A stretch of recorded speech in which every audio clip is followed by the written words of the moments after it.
Hey guys! Tonight we begin not with a philosopher or a mathematician, but with a bunch of frostbitten maniacs who thought the North Atlantic was a casual commute. The Vikings. So, before you get comfortable, take a moment to like the video and subscribe, but only if you genuinely enjoy what I do here. And let me know in the comments where you're tuning in from and what time it is for you. It's always fascinating to see who's joining us from around the world. Now, dim the lights, maybe turn on a fan for that soft background hum, and let's ease into tonight's journey together. The first thing every Viking learned about sailing wasn't courage, navigation, or how to swing an axe. It was cold. A specific kind of cold. The kind that seeps into your bones, makes your teeth ache, and convinces you that maybe raiding monasteries in the Mediterranean would have been a better career choice. The North Sea doesn't care about your dreams, your courage, or your fancy Viking tattoos. It's a grey, freezing graveyard with waves shaped like bad decisions. And yet, for reasons known only to the gods and pure stubbornness, the Vikings sailed right into it. Viking longships were engineering marvels. Fast, sleek, and about as cozy as a coffin with those. They had no cabins, no insulation, and certainly no below deck. You stood, you froze, and you prayed your beard didn't snap off in the wind. It was basically camping, if camping involved hypothermia, frostbite, and the occasional sea monster. Every wave hit like a personal insult. The wind wasn't just cold, it was a living entity that hated you specifically. Helmets frosted over in minutes, beards turned to stalactites, and eyebrows froze into the same expression of eternal regret. The ocean spray didn't splash, it stabbed. And lighting a fire, not an option. One spark on a tar-sealed ship, and congratulations, you're now the world's first Viking flambe. So they rode without warmth, without light, and without the faintest idea why they thought this was a good lifestyle choice. The men wrapped themselves in heavy wool cloaks, the medieval equivalent of damp bath towels, and pretended it helped. Wool smelled terrible when wet, which it always was, but at least it hid the tears. They lined the deck with straw to insulate it, though insulation means nothing when your boat is basically a floating fridge. Sleeping was its own form of torture. The deck doubled as a bed, pillow, and personal ice sheet. You curled up beside 20 other frozen men, all of whom smelled like fear and fish, and hoped no one rolled over and stole your only dry sock. There were moments when the sea calmed, glassy, still silent. That's when the real horror set in. You'd look around and realize you couldn't feel your fingers, your toes, or your will to live. And yet, the Vikings kept sailing, not because they were brave, not because they were fearless, but because somewhere deep down they knew one eternal truth. Freezing to death at sea was still more fun than farming turnips in Norway at the end of a long day of rowing through freezing hell. You might imagine the Vikings retreating to their cozy cabins, lighting a small fire, and snuggling into warm furs. You'd be wrong. There were no cabins, no fires, no snuggling, unless you count collapsing next to a guy named Harold, who hadn't bathed since last spring. The Viking longship was a marvel of simplicity, a giant wooden freezer disguised as transportation. The deck was open, the wind was relentless, and everything, including you, was damp. The North Sea didn't care if you were tired. It wanted you tired and slightly dead. Sleeping arrangements were generous, in the same way that a coffin is spacious. Each man had roughly half a meter of deck space, just enough to lie flat if you didn't mind a shield boss in your spine. There were no mattresses, no blankets, just straw scattered across the planks to soak up theater and human despair. By morning, it froze into a crunchy layer of Viking regret. Their beds were their cloaks, thick wool, always wet, always smelling faintly of goat and defeat. Some used sheepskins or furs, but those froze solid, too, turning every nap into an archaeological experiment in discomfort. You didn't lie down to rest. You negotiated with frostbite. The trick to staying alive was layering. Vikings wrapped themselves like human onions. Wool tunics, cloaks, and sometimes an extra pelt if they'd raided someone, wealthier and warmer. But no matter how many layers they wore, the cold always found a way in.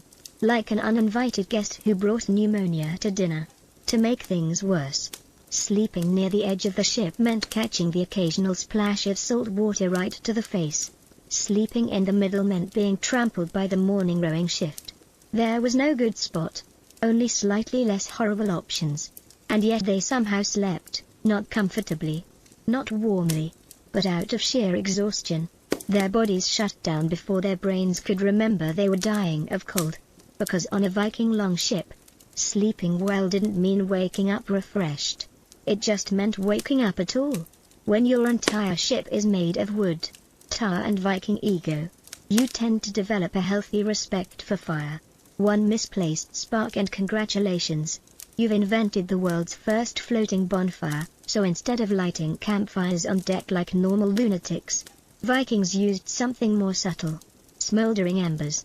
Each crew carried what they called the sleeping fire, a small metal or clay container filled with slow-burning coals buried in ash. It didn't flame. It just glowed quietly like the last shred of hope on a winter morning. The embers were tucked away under a clay pot or inside an iron brazier, the Viking equivalent of central heating. If central heating came with a 50% chance of burning your ship down, losing those embers was a serious offense. It meant no fire at camp, no cooked food, and no light to keep away whatever creature was making that sound in the dark. A good crewman could keep coals alive for days, blowing gently into the ash when the glow started to fade. You weren't just rowing a ship, you were babysitting a fire. At night, men would gather around the brazier, palms out, eyes half shut, pretending it was warm. The truth, it wasn't. The thing gave off less heat than a dying candle, but it was symbolic, a reminder that somewhere in this frozen purgatory, fire still existed. The embers weren't for cooking. Nobody risked that. Meals were eaten cold or smoked long before departure. The brazier's job was purely psychological, a flicker of civilization in a world made entirely of wet wood and despair. Occasionally, the brazier would tip over in rough seas, filling the air with sparks. This was followed by several minutes of screaming, frantic stomping, and heartfelt prayers to every god in the Norse pantheon. Miraculously, most of them lived, which only reinforced the Viking belief that Odin personally protected idiots. So, no, they didn't heat their ships with roaring fires or clever engineering. They kept a tiny ember alive, the most fragile, inconvenient warmth imaginable. And somehow it was enough because that's what Vikings did best. Take something small, dangerous, and barely working, and call it innovation. Vikings called it the sleeping fire, a poetic name for something that mostly refused to cooperate. It wasn't a flame, but a smolder. A slow, stubborn glow hidden under layers of ash. A tiny ember, small enough to cradle in your hands and important enough to fight over. It was fire in hibernation. And like every Viking on that ship, it was one bad gust away from giving up completely. The ember box was treated like a holy relic. Losing it meant humiliation, starvation, and another long night pretending to enjoy frozen fish. Crews guarded it the way modern people guard phone batteries.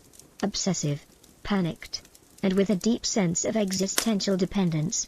If the fire died, morale sank with it, because when your gods live in the sky and your feet live in ice water, that little glow feels like the only proof you're still alive. Each morning, someone was assigned to check the ember box. The unlucky soul would crouch over it, blow gently, and hope the coals still breathed. If they didn't, congratulations. You just became the least popular man on the ship. There were no redos.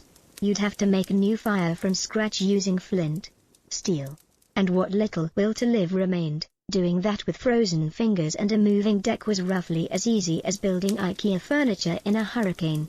When the ship finally reached land, the sleeping fire was awakened again, stirred, fed, and coaxed into life.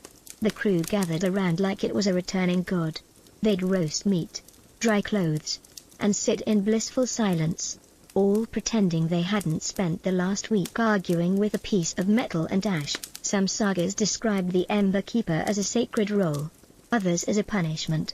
Either way, it was stressful. You weren't just carrying warmth, you were carrying everyone's sanity in a jar. drop it, and you'd wish the sea had taken you first. So, no. The Vikings didn't have fireplaces or heating systems. They had one half-dead ember rattling in a clay box, and the faith of men too cold to question why. The fire slept, but it dreamed of better owners when it came to clothing. Vikings had one rule: if it keeps you alive, it's fashion. Forget elegance. This was survival couture. The North Sea didn't care if you looked heroic. It cared whether your internal organs froze before breakfast. Every Viking outfit started with wool. Thick, itchy, and perpetually damp. Wool tunics, wool trousers, wool socks, and wool cloaks. They lived inside a mobile sheep. It trapped air for warmth, absorbed water like a sponge, and smelled like a wet farm animal because it was one. Vikings didn't mind. The smell kept both frostbite and personal space at bay. Over that came animal hides. Deer, bear, seal, reindeer. Basically, anything that had once moved faster than a Viking with a club. The hides were heavy and stiff, but they blocked the wind. Furs lined cloaks and hoods, forming what scholars now call the Viking sauna aesthetic. It was functional layering centuries before the North Face figured it out. The goal was simple: create as many barriers between your skin and the apocalypse as possible. Some warriors even wore multiple tunics. Not for style, but because they hadn't discovered laundry yet. Boots were a whole other story. Viking footwear was more concept than comfort. Leather bound with cords, stuffed with dry grass or moss for insulation. It worked surprisingly well until the grass froze, turning every step into a game of how much pain can you hide while pretending to be fearless. Colors: muted, brown, gray, maybe a little red if you just traded someone with taste. Dyes were expensive and unnecessary. Nobody cared about fashion critique when your eyebrows were frozen together. Jewelry, though, that was their one indulgence. Rings, brooches, armbands, all gleaming under frost. If you were freezing to death, you might as well look rich doing it. And while the sagas paint them as rugged gods of war, most Vikings probably looked like sleep-deprived lumberjacks wrapped in roadkill. Their outfits dripped ciater, sweat, and animal fat. And somehow that still wasn't the worst smell on the ship. But their layered madness worked. The wind could cut, the sea could bite, and the gods could mock. But the Vikings stayed alive, uncomfortable. Yes, unwashed. Certainly. But alive. Which in the North Sea was about as fashionable as it got. If there was one body part the Vikings truly feared losing to the cold, it was their feet. Fingers were optional. You could still swing a sword with a few missing. But toes? That was serious.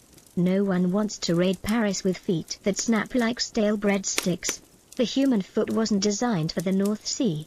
It was designed for walking on dirt, not standing in frozen puddles on a wooden deck while your commander shouts poetry about honor. Viking ships were constantly soaked. Sea spray, melting ice, and the tears of men who realized this was their job. The result: frostbite as a lifestyle. To fight it, they invented Viking socks. Not wool, not cotton, but grass, dried sedge or moss packed inside their shoes like organic insulation. You'd stuff your boots full, squish your feet in, and hope it stayed dry for more than 10 minutes. It rarely did, but at least it gave the illusion that you were doing something productive while freezing to death. The shoes themselves were simple leather wraps. More foot suggestion than footwear.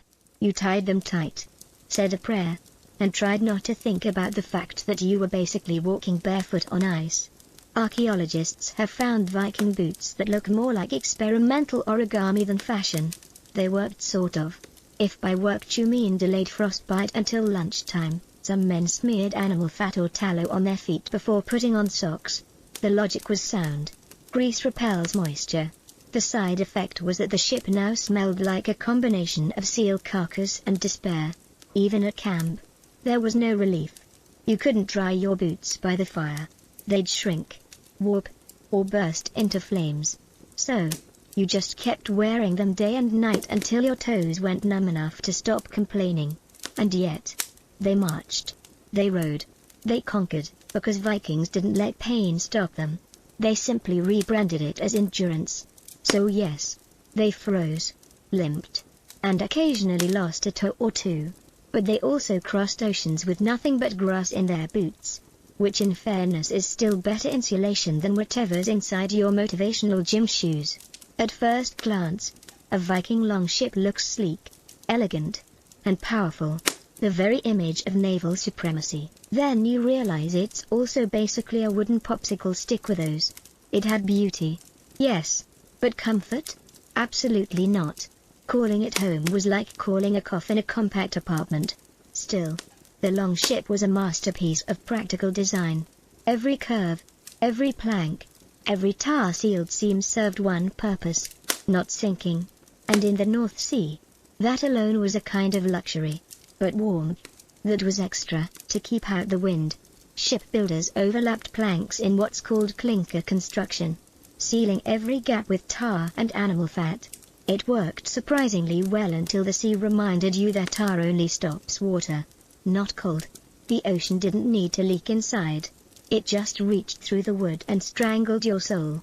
To make things cozier, the Vikings hung their shields along the ship's sides. The sagas tell us this was for defense. But let's be honest, half the time it was to block wind from freezing their eyeballs. Those circular shields turned the ship into a kind of mobile windbreak, a floating burrito of misery wrapped in wood and frost.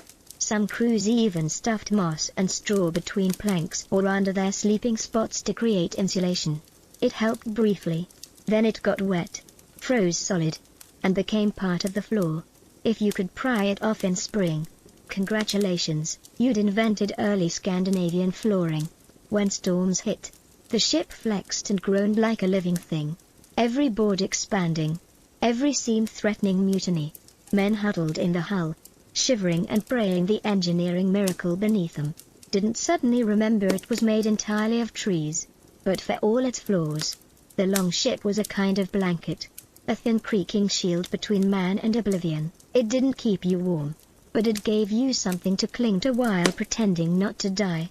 Because for Vikings, that was enough. You didn't need comfort, only construction.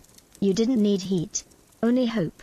And if your ship didn't burn, sink, or split in half, well, that counted as a warm night. At some point, probably halfway through their third frostbite, the Vikings decided they deserved shelter. Not real shelter, mind you, not walls, roofs, or anything luxurious like that. Just a piece of canvas stretched over their heads so they could pretend the sky wasn't trying to kill them. They called it a ship tent, and it was about as effective as holding a napkin over a bonfire, made from coarse wool or sailcloth. It draped across the longship's center, anchored by O's, shields, and pure delusion. It didn't stop the cold. It didn't stop the rain. What it did stop was hope. And for morale that counted, under this makeshift tent, 20 to 30 men huddled together, packed tighter than salted fish.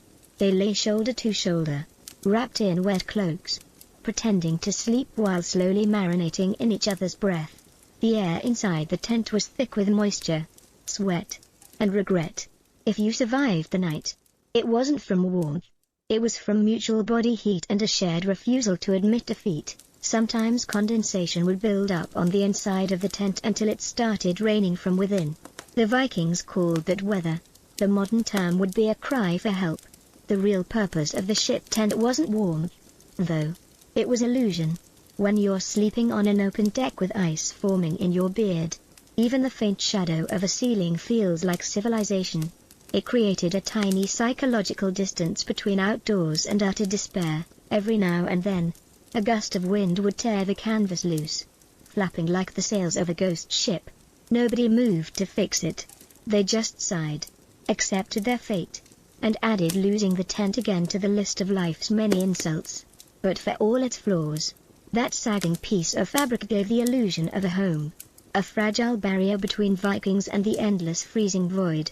Because that's how Vikings survived. Not through comfort, not through luxury, but through the sheer stubborn power of pretending things were fine when absolutely nothing was fine. And somehow it worked. When you think of Viking feasts, you probably imagine roaring halls, roasted boars, and overflowing mead horns. But on a long ship, forget that. Dinner on the open sea was basically punishment with calories. The menu never changed. Cold, dry, and questionable. Cooking on deck was forbidden. Fire and wooden ships didn't mix well, unless you liked your meals served with screaming. So every Viking voyage began with weeks of pre-cooked misery. Smoked fish, salted meat, and hard bread tough enough to qualify as armor. If you could chew it without breaking a tooth, you were already halfway to Valhalla. Breakfast was dried herring, washed down with a gulp of ciater by accident. Lunch was more dried herring. Dinner, if you guessed dried herring, congratulations, you could survive the North Sea. Fresh meat was a luxury reserved for when someone's hunting luck outperformed their frostbite. Otherwise, you gnawed on your supplies and dreamed about fire. Vikings stored food in barrels sealed with tar, which meant everything tasted faintly of ship. Butter, cheese, grain, all lovingly infused with that signature sea-earthy flavor. And when mold appeared, which it always did, they just scraped it off and pretended it was seasoning, to keep their strength. They ate fat, lots of it, whale blubber, pork grease, even melted animal fat smeared on bread like medieval margarine. It kept you warm and disgusted in equal measure. Some sagas mention sea porridge, a charming blend of oats, water, and regret. It was thick, tasteless, and could probably patch a hole in the hull if needed. Water wasn't safe to drink. It went rancid in storage, so they relied on ale or mead, weak enough not to kill you, but strong enough to make you briefly forget you were sitting in a floating freezer. Hydration by mild intoxication. The Viking way. And through all this, they didn't complain. Not out loud. Anyway, food was fuel, not fun. You ate because you had to row another 100 miles through sleep, not because you enjoyed the subtle notes of salted despair. So yes, they survived without warmth, without comfort, and without taste buds.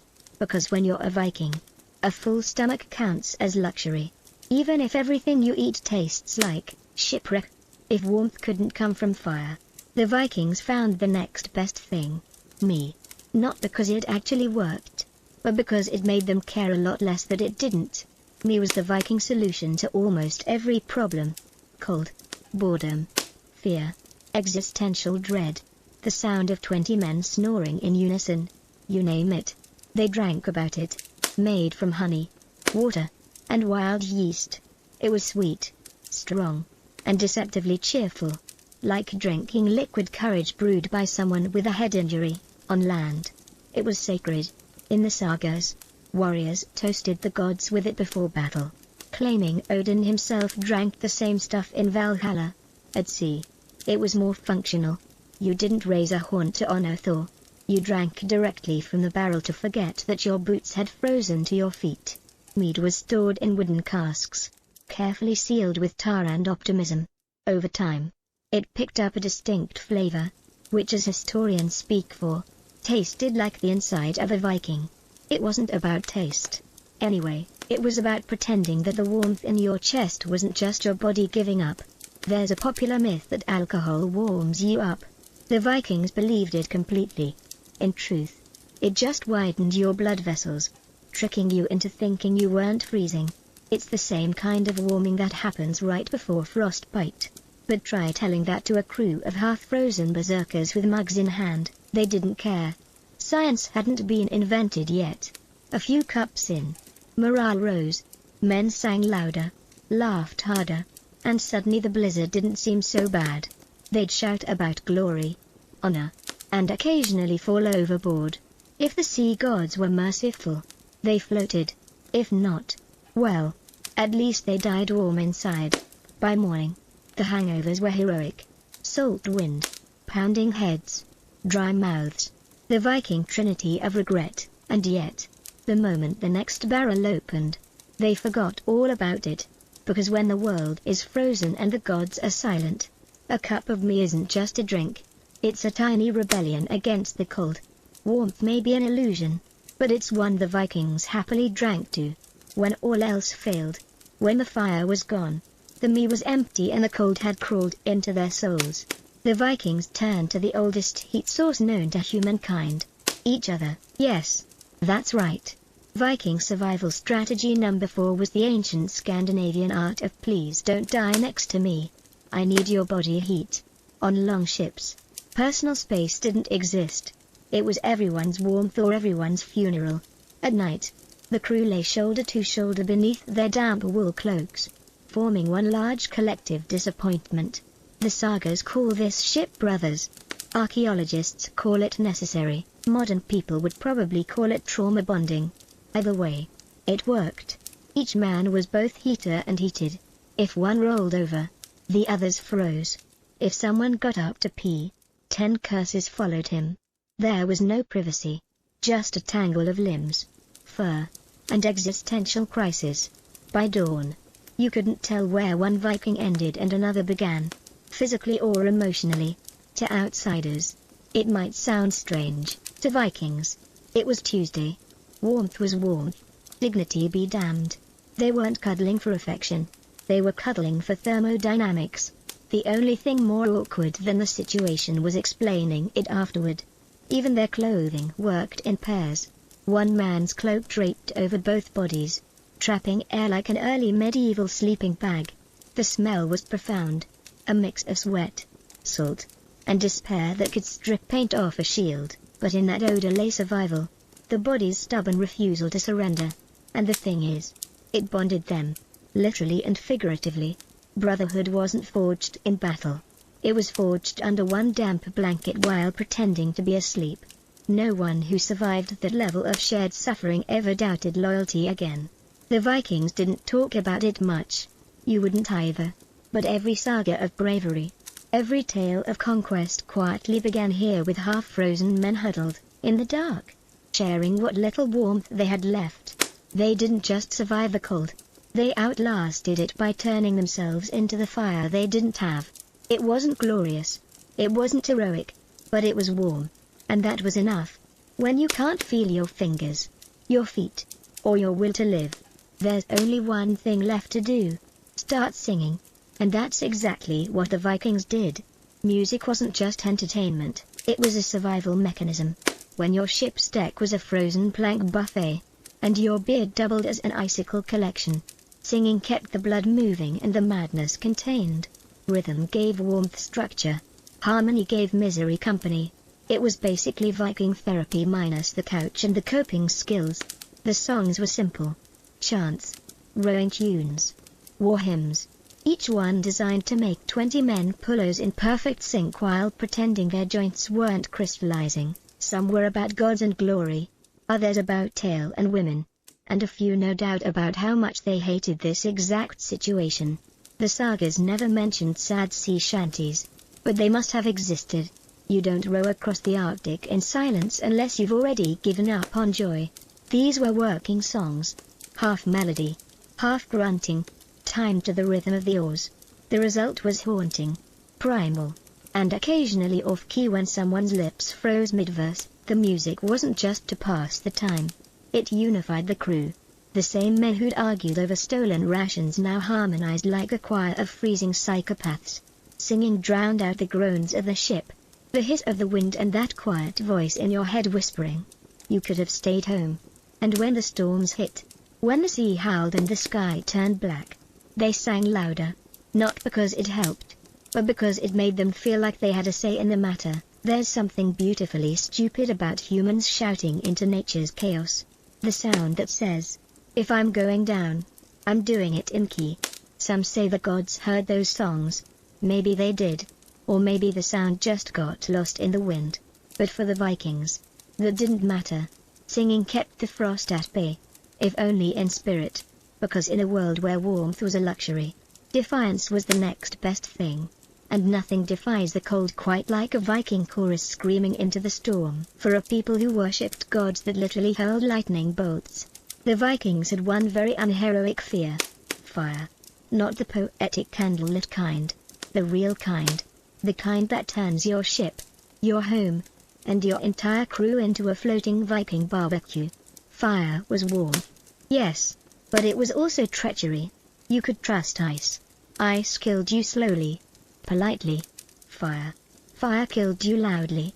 Every Viking ship was soaked in tar, packed with timber, rope, sails, and dreams, basically everything on the Norse version of a what not to set on fire list. That's why longships never carried open flames. No torches. No bonfires. No romantic candlelight dinners for 2 warriors and a goat. Instead, they relied on smoldering embers. Tiny, manageable, and only slightly less suicidal. Lighting a real fire mid-voyage was the kind of decision that guaranteed you'd be remembered in the sagas as a warning. It wasn't just about the ship. Fire was sacred. Back home, it lived in the hearth, tended by women, protected by gods, and treated with a reverence modern people usually reserve for Wi-Fi. The hearth fire was the center of life. Cooking, warmth, protection.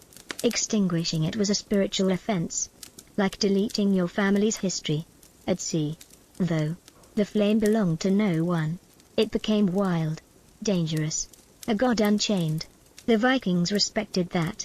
They feared it. They carried it in small ember boxes, whispering prayers as if to say, "Behave yourself or we all die."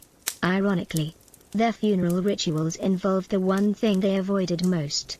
A warrior's final voyage was often a ship burning. The famous pie on water. Death was the only time a Viking willingly set a ship on fire, because at that point, insurance premiums didn't matter. To the living, the flame was chaos. To the dead, it was release. The same element that doomed a careless sailor was the one that carried heroes to Valhalla. So yes, they feared fire, but they also worshipped it because in true Viking logic, if something can destroy you completely, it's probably sacred. And if it kills you quickly, well, that's just good efficiency. If the Vikings had one true religion, it wasn't Odin, Thor, or Freya. It was suffering. The Norse gods got the temples, but pain got the devotion. Endurance wasn't just a virtue. It was a lifestyle. If you complained, you weren't a Viking. You were an inconvenience. In Scandinavia, comfort was suspicious. Warmth made you soft. Softness made you weak. And weakness made you French. So from childhood, Vikings were taught that hardship builds character. And by adulthood, they had enough character to survive freezing gales and emotionally repressed friendships. The sagas glorified it. He sailed through snow. They'd boast, bare-armed and laughing. What they didn't mention was that he was probably laughing because the nerves in his skin had died an hour ago. Pain was proof of strength. Cold was proof of masculinity. A Viking wasn't truly alive until something was trying to kill him. Their gods reflected that. Odin sacrificed an eye for wisdom. Tyr lost a hand to a wolf. Even Balder, the god of beauty, was murdered for plot development. To suffer and smile through it, that was divine. The gods didn't bless comfort. They blessed endurance. So, the Vikings embraced the cold the way monks embraced silence. With grim enthusiasm and a complete lack of alternatives. They romanticized hardship because it was all they had. Every frost-bitten voyage became an act of worship. Every storm endured was a sermon. When the wind howled, they howled back. When the sea froze, they pushed through. When the gods ignored them, they shrugged. They were used to that. Suffering didn't mean the gods had abandoned you. It meant they were paying attention. Modern people chase comfort like it's salvation. Heated homes, soft beds, 12 kinds of tea. A Viking would call that witchcraft. They didn't measure happiness in luxury. They measured it in how long you could keep rowing without crying. And maybe in some twisted way, they were right, because while most civilizations prayed for safety, the Vikings prayed for resilience. The strength to face the cold and grin back at it. They didn't just endure elements. They became them. And if that's not religion, nothing is. So, after all the ice, wind, hunger, and questionable life choices, how did the Vikings keep warm without fire? The short answer, they didn't. The long answer, they cheated death through sheer arrogance. For the Vikings, warmth wasn't something you had. It was something you became. They turned endurance into energy, suffering into swagger, and cold into character. They didn't need comfort. They needed challenge. Fire was for weaklings. Frostbite was just proof you'd been somewhere worth bragging about. They wrapped themselves in furs, cloaks, and denial, then called it resilience. They huddled under damp canvas and sang into the wind as if defiance itself generated heat. Maybe it did. Maybe that's why they survived while softer men stayed home, writing poetry about warmer climates. What they lacked in temperature, they made up for in conviction. Their hearts were furnaces powered by pride, hunger, and an unwavering belief that they were the toughest people alive. And honestly, they were. You try rowing through Arctic storms in a glorified canoe, wearing wet wool underwear. They didn't need warmth to live. They needed purpose. Every gust of wind, every frozen wave, every miserable night on the open sea reminded them who they were.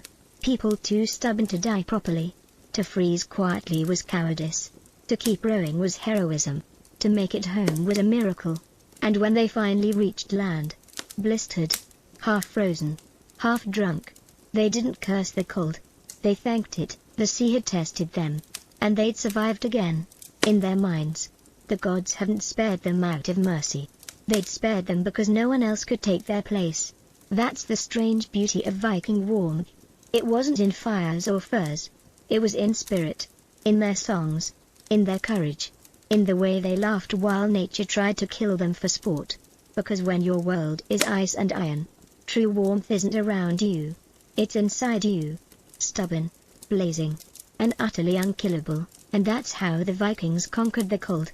Not by escaping it, but by becoming colder than the cold itself. The Tudor Church wrapped itself in the illusion of holiness. On Sundays, incense curled through cold stone aisles while sermons thundered against lust, gluttony, and sin. Priests stood before their flocks in spotless vestments, their voices echoing words of purity. Yet behind the sacristy doors, when candles were snuffed and prayers ended, that same church became a theater of temptation. Human flesh, not doctrine, ruled the night. Celibacy, after all, was an ideal imposed by Rome, not a natural state of being. The clergy were expected to be married to God, but few could resist the touch of the living. In parishes from Canterbury to York, whispers spread of priests who shared their beds with housekeepers, of monks who vanished from the cloister after Compline, and of nuns who dreamed not of Christ, but of carnal warmth. Everyone knew. No one said it aloud. Confessionals meant for repentance became stages for forbidden intimacy. A young woman would kneel, her breath trembling as she confessed impure thoughts, only to find her priest listening too closely, his questions a little too curious. "Do you think of him often?" he might ask, and she would answer softly, "Yes, Father." In the dark, both sinner and confessor became mirrors of temptation. The irony was holy men preaching virtue by day and whispering sins by night. For many priests, desire was not rebellion, but survival. Parish life was lonely, harsh, and poorly paid. The church demanded chastity, but provided no comfort, no warmth beyond the cold company of doctrine. And so they rationalized their lust as weakness, forgivable, even understandable. God forgives the frailty of man, one priest might mutter after an indiscretion, adjusting his robes before morning mass. Yet the contradiction festered. The church that burned heretics for lesser offenses tolerated this quiet hypocrisy. It was not zeal that kept the clergy pure. It was the fear of being caught. And even that fear dulled over time, replaced by familiarity. In the end, purity was just another performance. Robes to hide the body, incense to mask the scent of sin, and sermons to distract the faithful from the human desires pulsing beneath the altar cloth. The Tudor Church looked holy. It just didn't smell that way. In the parishes of Tudor, England, the word housekeeper had a double meaning. Officially, she was the woman who cooked, cleaned, and tended the priest's household. Unofficially, she was his comfort in the long lonely nights when scripture offered little warmth. It was a quiet scandal everyone knew about. From the bishop's palace down to the village tavern, the faithful would nod politely to Mistress Joan or goodwife Alice, pretending not to notice how the priest's so-called servant shared his bedchamber and bore children who curiously resembled him. The hypocrisy was almost bureaucratic. Bishops fined priests caught in incontinence, but only when the rumors became impossible to ignore. Pay the fine, perform penance, say a few prayers, then return home to the same woman waiting by the fire. The church condemned lust from the pulpit, but quietly tolerated it in the rectory so long as the tithe money flowed, and public scandal stayed manageable. As one chronicler dryly remarked, "The priests will sin, the bishops will sigh, and the people will forgive, for all have need of each other." Some of these relationships were tender, even domestic. A few priests lived openly as husbands without the blessing of marriage, their wives managing the parish as efficiently as any vicar's spouse after the Reformation.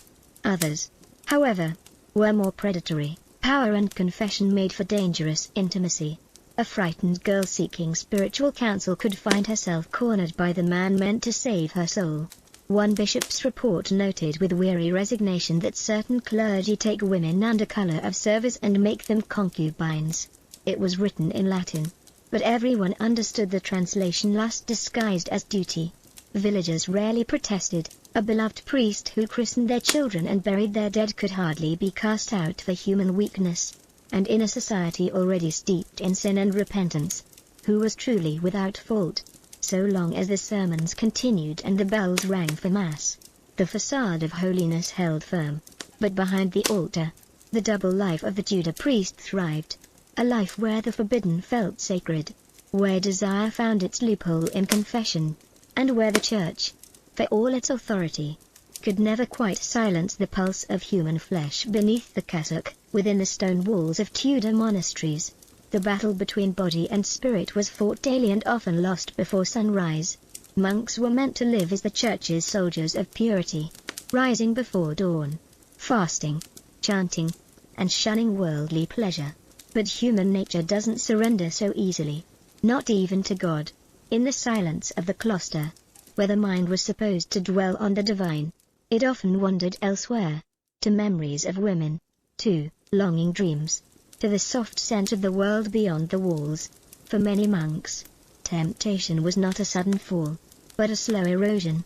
The endless repetition of prayer and ritual dulled the senses, leaving the imagination free to roam where it shouldn't. A pretty pilgrim passing by the abbey gate, a young novice kneeling too close during Vespers. Even such small moments could ignite a storm of guilt and desire. Some monks confessed to seeing demons, others simply admitted to seeing women. Both were treated with suspicion. Records from the period reveal startling honesty. In one visitation report, an abbot wrote that his brothers confessed to carnal fantasies nightly and begged for correction of the flesh. Another admitted that a monk had fled the abbey altogether to live with a brewer's widow. Discipline was swift but rarely effective. A week of fasting, public humiliation, or a cold flogging could not cure what centuries of repression had failed to extinguish. The irony was cruel. The more strictly a man was told to deny his nature, the more it haunted him. Some monks turned their guilt into fanatic devotion, punishing their bodies to silence the voice of desire. Others grew bitter, mocking their vows in private, drinking ale behind the garden wall, sneaking out to nearby villages under cover of night. The Church called it weakness. They called it survival. When Henry VIII's Reformation came, the dissolution of the monasteries exposed just how human these holy men truly were. Inspectors found lovers, illegitimate children, and secret stashes of ale and gold. The monasteries that once hid the battle between flesh and faith were laid bare, and England discovered that even the most pious robes could not conceal the oldest sin of all: the craving to be touched, to be loved, to be human. The confessional, that narrow wooden box where souls were meant to be cleansed, often became the Tudor Church's most intimate stage for temptation. In theory, it was sacred ground. A priest on one side, a penitent on the other, the veil of secrecy between them. But secrecy, like silence, can breed danger. The boundary between spiritual guidance and personal curiosity was perilously thin, and many priests, already burdened by their own forbidden urges, crossed it far too easily. A confession could begin innocently enough. A young woman whispered that she had impure thoughts about a man, perhaps her husband's friend, or perhaps the priest himself. The priest would press for details, insisting that full honesty was needed for absolution. Her cheeks would flush as she obeyed, Unaware that each word she spoke fanned the priest's own forbidden imagination, he might counsel her to pray for purity. Or he might linger on the memory long after she left, clutching his rosary like a lifeline against desire. There are accounts of confessors who took advantage of this sacred privacy. Some used their position to manipulate frightened women, promising forgiveness in exchange for favors that could never be spoken aloud. Others convinced themselves they were helping, that understanding sin required experiencing it. It was self-delusion in holy language. Lust wearing a halo. Bishops occasionally received complaints, but most were buried with a sigh. The sin was too common, the system too fragile to expose it. Even for the innocent, confession could be torment. Priests trained to extract sin from every soul found that the greatest battlefield was their own mind. Listening to hundreds of whispered temptations, their imaginations became crowded with sin they hadn't committed, but now couldn't stop picturing. One chronicler wrote that priests emerged from the confessional more inflamed than the sinners they absolved. And yet this ritual continued unquestioned. The faithful still knelt. The priests still listened. And behind the screen, human weakness met divine expectation. The confessional was meant to erase sin. But for many Tudor clergymen, it simply recycled it, turning shame into longing, and longing into guilt again. It was a perfect circle of hypocrisy, spinning endlessly under the church's silent blessing. Behind convent walls where women vowed to serve only God, love often found its own secret pathways. Tudor nuns were meant to be brides of Christ, chaste, obedient, and detached from the world. Yet convents were rarely as silent or pure as sermons suggested. They were communities of young women. Many sent there not out of devotion, but convenience. A family might cloister an unruly daughter or hide away an inconvenient pregnancy. And once the gates closed behind them, the struggle between body and faith began. Loneliness was the first intruder. The daily rhythm of prayers, fasting, and chores dulled the mind. Eyes lingered too long on a fellow sister's face during hymn practice, or on the visiting priest who heard confessions with gentle patience. Affection in such a confined world quickly became dangerous. Letters were smuggled through kitchens and courtyards. A nun might claim she was visiting the garden to gather herbs, but her real harvest waited behind the wall. Historical records, though written with moral outrage, reveal glimpses of forbidden tenderness. One visitation report described two nuns found in embraces most unholy. Another spoke of midnight whisperings and fondness beyond sisterhood. The punishments were humiliating: public confession, fasting or confinement. Yet none of it stopped the pattern. The convent for some was not a prison. It was a place where love could hide in plain sight under the language of devotion. And there were those whose sins were far riskier. Some nuns carried on affairs with monks or visiting confessors. A few even became pregnant. Their swollen bellies explained away as dropsy or miraculous illness. The shame was usually buried, literally. A sick room, a quiet death, a hurried burial under the cloister stones. God's mercy, it seemed, was quicker when silence served the church. But beneath the hypocrisy was something profoundly human. These women were not villains. They were simply denied the right to be human in the first place. The vows they took were cages built from obedience and isolation. When they broke them, it wasn't just lust. The Tudor church looked holy.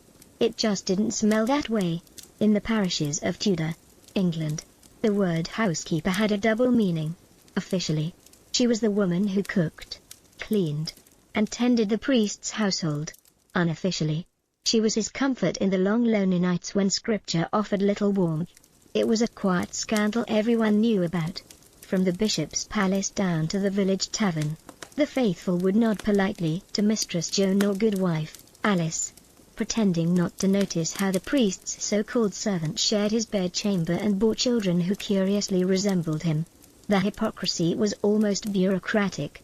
Bishops fined priests caught in incontinence, but only when the rumors became impossible to ignore. Pay the fine, perform penance, say a few prayers, then return home to the same woman waiting by the fire. The church condemned lust from the pulpit, but quietly tolerated it in the rectory so long as the tithe money flowed, and public scandal stayed manageable. As one chronicler dryly remarked, "The priests will sin, the bishops will sigh, and the people will forgive. For all have need of each other." Some of these relationships were tender, even domestic. A few priests lived openly as husbands without the blessing of marriage, their wives managing the parish as efficiently as any vicar's spouse after the Reformation. Others, however, were more predatory. Power and confession made for dangerous intimacy. A frightened girl seeking spiritual counsel could find herself cornered by the man meant to save her soul. One bishop's report noted with weary resignation that certain clergy take women under color of service and make them concubines. It was written in Latin, but everyone understood the translation lust disguised as duty. Villagers rarely protested. A beloved priest who christened their children and buried their dead could hardly be cast out for human weakness. And in a society already steeped in sin and repentance, who was truly without fault? So long as the sermons continued and the bells rang for Mass, the facade of holiness held firm. But behind the altar, the double life of the Judah priest thrived. A life where the forbidden felt sacred, where desire found its loophole in confession, and where the Church, for all its authority, could never quite silence the pulse of human flesh beneath the cassock. Within the stone walls of Tudor monasteries, the battle between body and spirit was fought daily and often lost before sunrise. Monks were meant to live as the Church's soldiers of purity, rising before dawn, fasting, chanting, and shunning worldly pleasure. But human nature doesn't surrender so easily, not even to God. In the silence of the cloister, where the mind was supposed to dwell on the divine, it often wandered elsewhere, to memories of women, to longing dreams, to the soft scent of the world beyond the walls. For many monks, temptation was not a sudden fall, but a slow erosion. The endless repetition of prayer and ritual dulled the senses, leaving the imagination free to roam where it shouldn't. A pretty pilgrim passing by the abbey gate, a young novice kneeling too close during vespers. Even such small moments could ignite a storm of guilt and desire. Some monks confessed to seeing demons, others simply admitted to seeing women. Both were treated with suspicion. Records from the period reveal startling honesty. In one visitation report, an abbot wrote that his brothers confessed to carnal fantasies nightly and begged for correction of the flesh. Another admitted that a monk had fled the abbey altogether to live with a brewer's widow. Discipline was swift but rarely effective. A week of fasting, public humiliation, or a cold flogging could not cure what centuries of repression had failed to extinguish. The irony was cruel. The more strictly a man was told to deny his nature, the more it haunted him. Some monks turned their guilt into fanatic devotion, punishing their bodies to silence the voice of desire. Others grew bitter, mocking their vows in private, drinking ale behind the garden wall, sneaking out to nearby villages under cover of night. The Church called it weakness. They called it survival. When Henry VIII's Reformation came, the dissolution of the monasteries exposed just how human these holy men truly were. Inspectors found lovers, illegitimate children, and secret stashes of ale and gold. The monasteries that once hid the battle between flesh and faith were laid bare, and England discovered that even the most pious robes could not conceal the oldest sin of all, the craving to be touched, to be loved, to be human. The confessional, that narrow wooden box where souls were meant to be cleansed, often became the Tudor Church's most intimate stage for temptation. In theory, it was sacred ground. A priest on one side, a penitent on the other, the veil of secrecy between them. But secrecy, like silence, can breed danger. The boundary between spiritual guidance and personal curiosity was perilously thin, and many priests, already burdened by their own forbidden urges, crossed it far too easily. A confession could begin innocently enough. A young woman whispered that she had impure thoughts about a man, perhaps her husband's friend, or perhaps the priest himself. The priest would press for details, insisting that full honesty was needed for absolution.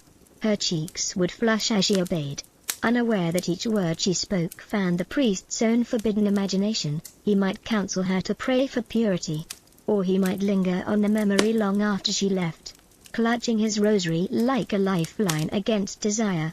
There are accounts of confessors who took advantage of this sacred privacy.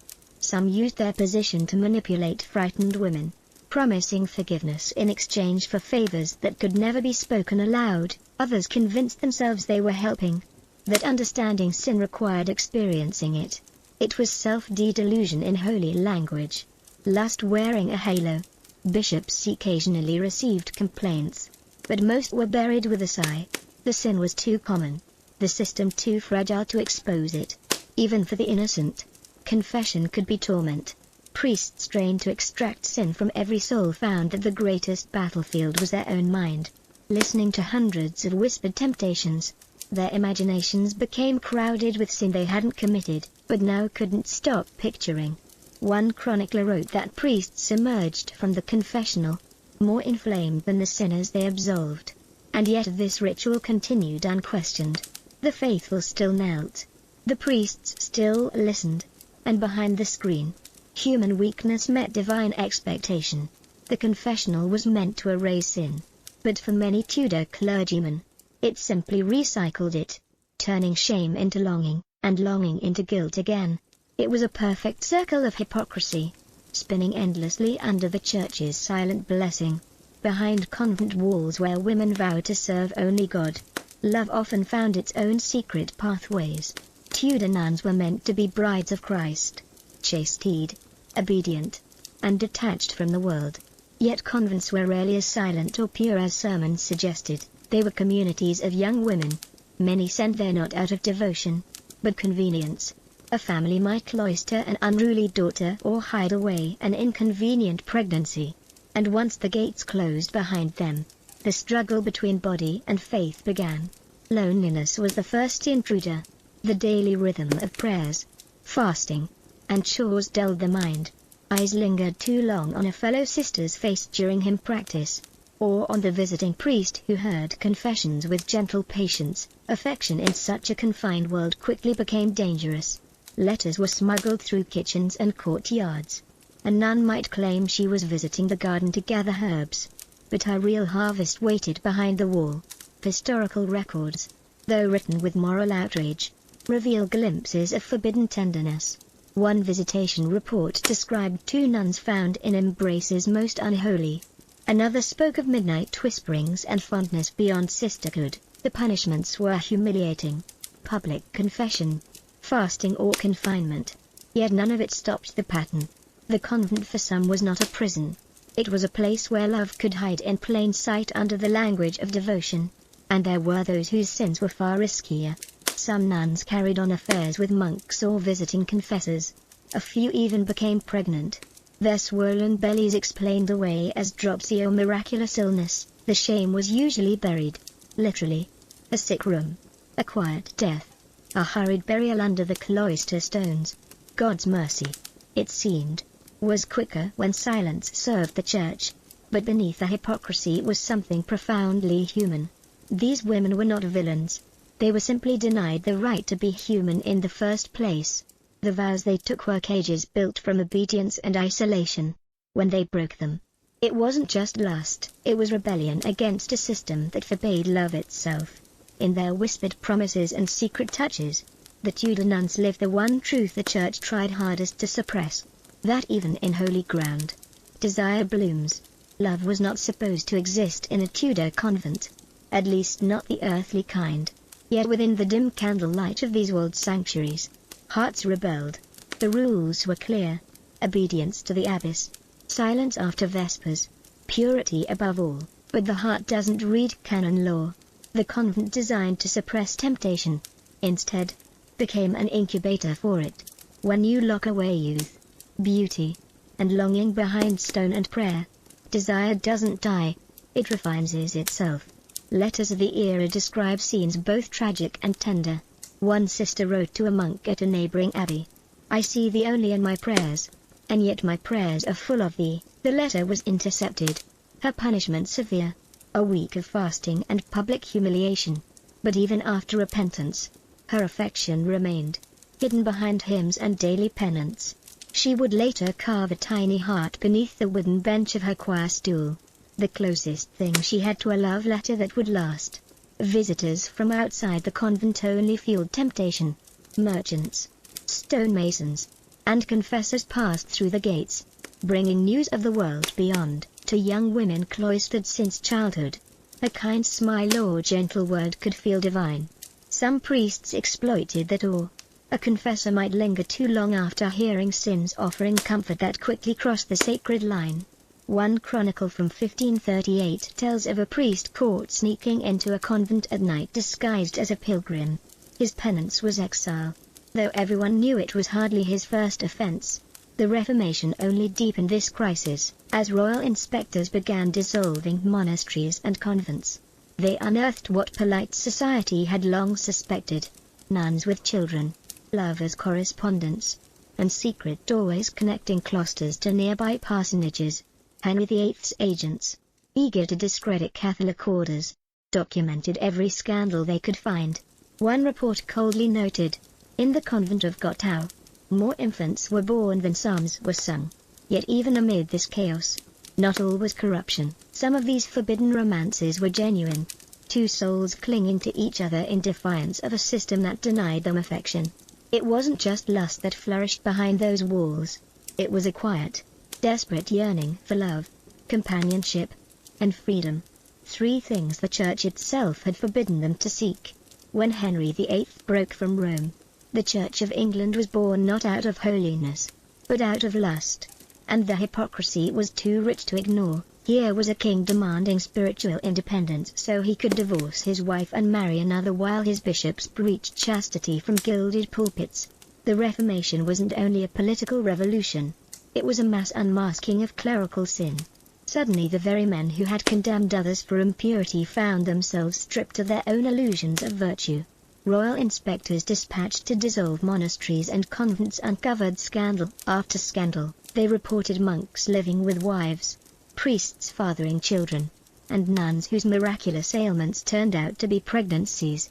Henry's agents exaggerated. Of course, every sin they found served as justification to seize more church property. But the seeds of truth were undeniable. The Tudor clergy had been preaching against temptation while drowning in it. Lust, it seemed, had done more damage to Rome's authority than any sermon could. The hypocrisy extended from the pulpit to the throne. Henry himself justified his affairs by invoking divine will, declaring that God wanted him to have a male heir, no matter how many wives or mistresses it took. Courtiers took the hint. Bishops blessed the king's unions and annulments with rehearsed piety, each one pretending that scripture somehow agreed. Behind the mask of reform was a court obsessed with pleasure, gossip, and power. Draped in the thin veil of religious duty, common folk watched all this with weary amusement.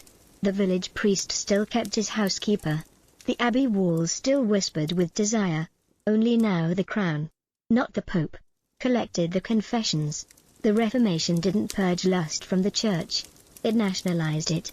The same men who once whispered Latin prayers now toasted English queens, swapping faith for favor, robes for gold, and vows for politics. In the end, Henry's break with Rome revealed what everyone had always known, but few dared to say: that the Tudor Church's greatest sin wasn't lust itself, but the denial of it.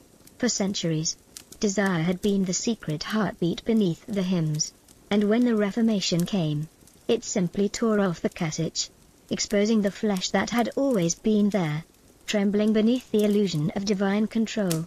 After Henry's break from Rome, the pulpits of England thundered with new authority. Priests, now loyal to the crown rather than the Pope, proclaimed a purer, holier. But for all the talk of reform, the sermons still smelled faintly of hypocrisy and sometimes of perfume. The men who denounced Catholic corruption often carried their own brand of temptation under their robes.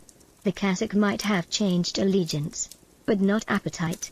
Many clergy used their newfound freedom to live more openly, no longer hiding their lovers behind the title of housekeeper. Marriage for priests, once condemned, was suddenly permissible, but old habits die hard.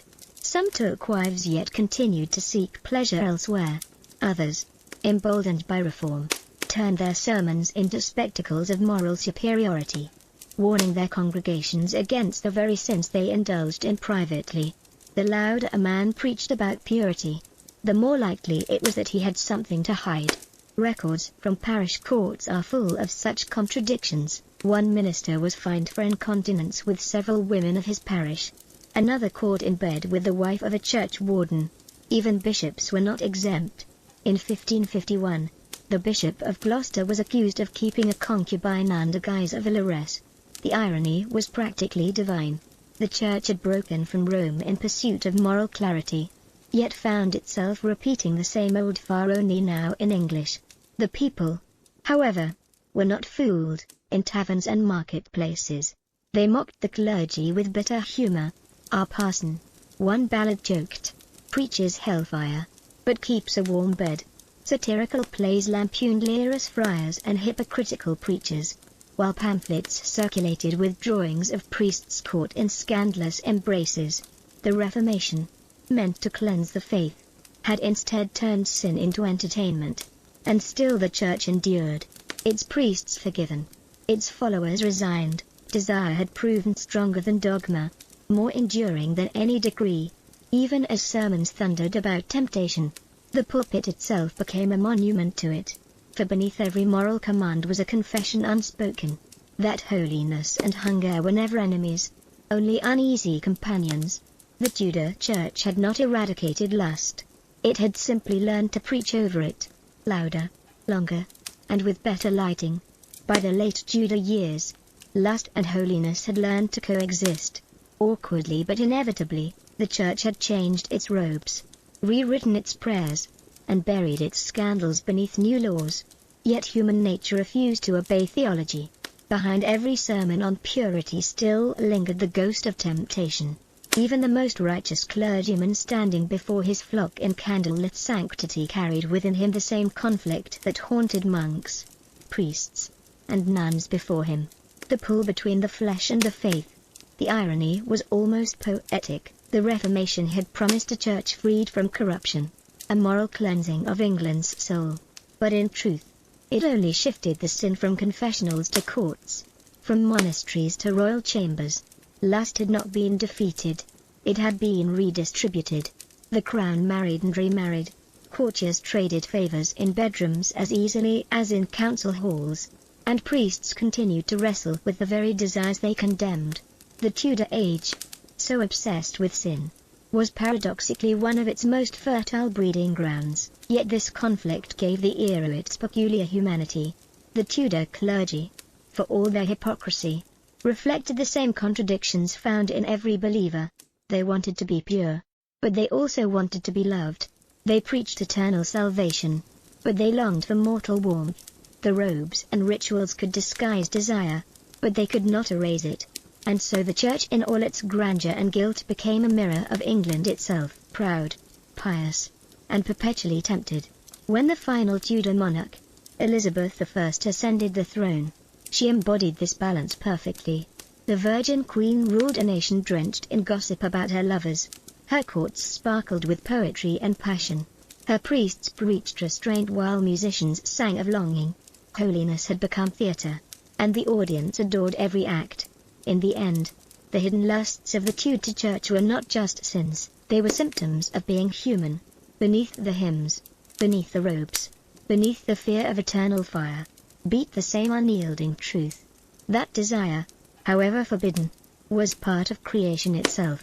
And though priests might burn for it, kings reform for it, and the faithful confess it, lust remained England's truest religion, the one faith the Tudor Church could never fully exercise. Long before the roar of engines or the clang of railways, the ancient Silk Road pulsed with the slow, rhythmic shuffle of camel hooves. It was not one single road, but a sprawling network, a web of dirt and dust stretching from the great cities of China to the glittering ports of the Mediterranean. Silk, jade, and spices traveled west. Gold, glass, and stories flowed east. But none of it could have happened without one vital invention: the caravanserai, the fortress of the traveler. Imagine trudging for days through the Gobi Desert. The wind bites, your lips crack, and the sand swallows every sound. Then on the horizon, you see it. Thick stone walls rising from the emptiness. a torchlit gate promising food, safety, and company. To step inside a caravanserai was to step out of danger. For the merchant, it was sanctuary. For the monk, it was a place to preach. For the spy, it was a chance to listen. Each caravanserai was more than a rest stop. It was a world condensed within walls, built a day's journey apart. Roughly 30 to 40 kilometers. They formed the vertebrae of the Silk Road's spine. The architecture spoke of both function and culture. Heavy gates to withstand raids, inner courtyards wide enough for caravans, fountains to wash off desert dust, and prayer halls for weary souls. Guards watched the gates while stable hands tended to camels and horses, their bells chiming softly through the night. But what made these places extraordinary was not the architecture. It was the humanity that filled them. Persian poets traded verses with Chinese scholars. Turkish nomads haggled with Venetian merchants over bolts of silk. Languages collided, religions mingled, and recipes, maps, and rumors passed from mouth to mouth. The caravanserai was a crossroad of civilizations, part inn, part market, part university, and part whisper network. Here, globalization was born not from ambition, but from necessity. From the shared struggle of surviving deserts, mountains, and men, the Silk Road's treasures shimmered not just in gold and silk, but in the ideas carried from one firelit courtyard to another. Every caravanserai was a heart beating quietly, faithfully, keeping the lifeblood of the ancient world flowing between east and west. Each caravanserai stood like a defiant island in a sea of dust, a fortress of hospitality amid endless wilderness, from Anatolia to Persia, from the steppes of Samarkand to the oases of China's Taklamakan desert. These roadside inns were built with the same purpose, to protect life and commerce, no matter where a traveler came from. The sight of high walls and a heavy wooden gate meant safety, warmth, and a meal that wasn't dried camel jerky. Architecturally, caravanserais were feats of ingenuity. Most had a single massive gate that closed at sunset. Once shut, no one entered or left until dawn. Inside lay a wide courtyard where merchants unloaded goods, bales of silk, spices in clay jars, sacks of saffron, and cages filled with parrots from India or falcons from Arabia. Along the walls were rows of arched chambers, some used as sleeping quarters, others as stables. The central fountain or well provided water for both men and beasts, its sound mingling with the clatter of hooves and the murmur of dozens of languages. The design reflected both practicality and power. Caravans along Persian routes were often fortified, doubling as military outposts. In Ottoman lands, sultans commissioned massive stone hands that looked more like castles than inns, symbols of royal protection over trade. Even the Mongols, masters of the open plain, built way stations where silk caravans could rest under guard, knowing that peace on the road meant profit for all. But beyond walls and gates, the atmosphere inside was electric. Nightfall transformed each caravanserai into a miniature city. Merchants compared prices by torchlight. Musicians strummed lutes, and storytellers recited epics of kings and gods to an audience of traders half asleep on rugs. Here a Chinese Buddhist might share tea with an Armenian jeweler, while a Persian poet debated scripture with a Syrian monk. Languages collided, and with them ideas, artistic, religious, scientific. These inns were more than structures. They were engines of civilization. Every caravanserai was a spark in the great web of human exchange, a node connecting worlds that would otherwise never meet. Behind those thick, dust-stained walls, globalization wasn't a modern concept. It was nightly routine fueled by spice, story, and survival. Before dawn, the caravan stirred, bells jingled, camels groaned, and men shouted in a dozen languages as torches flickered against the caravan's inner walls. The merchants of the Silk Road were the lifeblood of this ancient highway, a restless fraternity of traders, dreamers, and gamblers who risked everything for the promise of profit and prestige. They came from everywhere: China, India, Persia, Arabia, and the Mediterranean. Some carried silk and porcelain, others sold glass, wool, or gold. What united them was not faith or origin, but the endless road itself. A typical caravan could include hundreds of animals and dozens of men.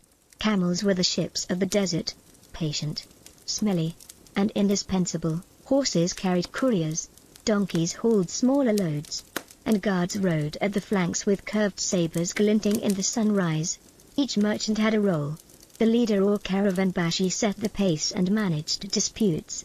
Scribes recorded transactions in careful incorporated, and cooks prepared flatbread, stew, and dried fruit to feed the company. To travel the Silk Road was to live as one organism, bound by trade and trust within the safety of a caravan. Sarai.